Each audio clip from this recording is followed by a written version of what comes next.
My name is Ken Robbins. I am the founder of Response Mind Health. I'm sitting here today with Hank Blank.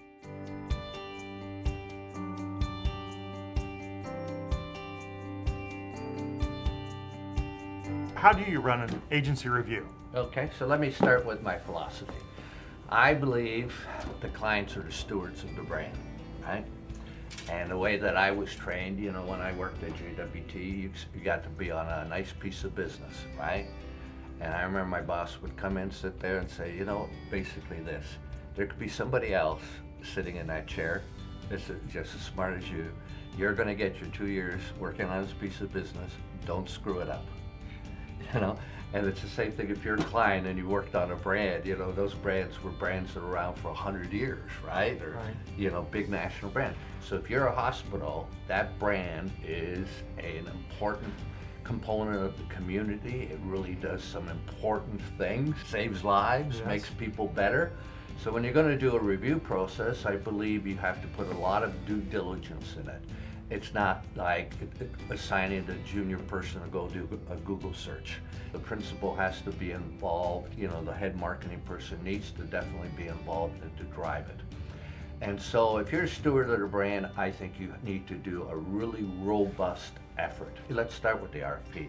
I'm big on RFPs that are 3 to 4 or 5 pages long. It has the scope of work, a realistic budget that's going to execute all those things that you want, and then other criteria, be it experience, office location, Hispanic capabilities, whatever it is. Right. But a really tight RFP. And then I believe in sending that to a fairly long list of agencies, maybe 10 to 12. And it'll take you a long time to find 10 to 12 capable agencies. I've walked into many offices, across the U.S., and everybody's got a McDonald's logo, or Coca-Cola logo. Or a Coca-Cola logo. What was it? Hey, I had a can of Coke once, or I did an insert for something. Yeah, everybody throws on the big logo page, right? Right. So I'm a big believer in sending a long list because you're doing your due diligence. And then you screen those and maybe pick 3 to 4 agencies to visit. And sometimes agencies will say, well, why are you sending a long list? You're just us, we're perfect, But are you or aren't you? It's the same thing if I said healthcare, if I had an ailment, am I going to go to just one doctor? If it's something serious, I'm probably going to go to at least 2, maybe 3. This is very important. This is your career life and the communications or the exterior brand, the hospital brand that you're working with. And so then I believe in visiting this medium list of agencies. You mean actually visiting their offices? Absolutely. It always surprises me that the clients don't do the field work. Like this office we're in right here is magnificent. It demonstrates creativity, the personality, we get a sense of their work ethic.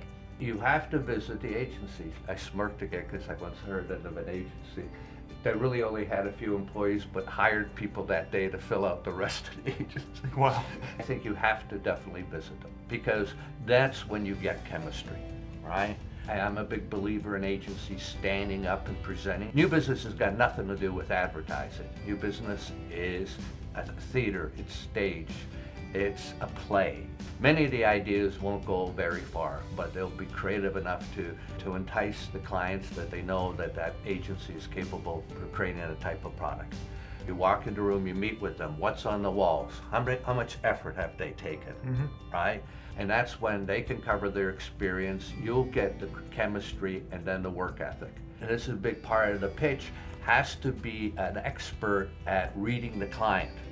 So if I'm going to read the client, I better have read their LinkedIn profile. I want to see who I'm mutually connected to. Maybe make a couple of calls and say, hey, do you know Billy well? Yeah, Billy's great, loves NASCAR. You know what I mean? So what am I going to do? I'm going to talk NASCAR. And in the end, then I have 2 agencies probably in the final pitch. And there I tend to avoid work unless the client's willing to pay for it. And it might be a stipend. And then in that one, it comes down to thinking, and it's generally, here's a problem that we're dealing with. Why don't you spend 90 minutes talking about this problem? And the agency's gonna have to invest their time. I love that. I did a pitch for a company, and it was clear we were gonna see 2 agencies that day, the 2 finalists, and then have lunch and talk about it, right? And maybe they were gonna evaluate and get back to them next week. So we were having lunch, and both of them said, well, it's clearly Ken's agency won.